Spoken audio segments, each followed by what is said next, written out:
you know, because I know that there is some evidence, and you can tell me what you think about this, because I know that there's reasonable evidence that the average IQ of the Ashkenazi Jewish population is about 15 points higher than the standard population, which kind of makes it a thought experiment or an experiment, real life experiment that's equivalent to the one that you laid out.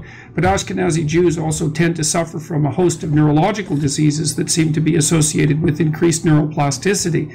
And so, to me, it's often hard to gain on one front without losing on another. You know, I mean, that's the evolutionary conundrum, obviously, but we call that the social justice theory. If right. It's on one thing, you have to be bad on everything else to kind of balance it out. Yeah, well, generally speaking, you do pay a price for your exceptionalism. You know, I don't think that's true, because you know, the Julian Stanley studies of the mathematically precocious kids essentially found not only were they smart, but they were more mature than their age peers. Yeah. They were better looking, they were taller, they were physically more fit.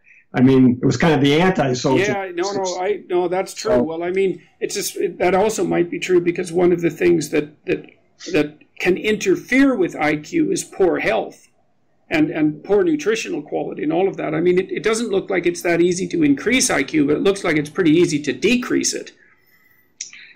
Yeah, I think that those things have to be pretty extreme. Yeah.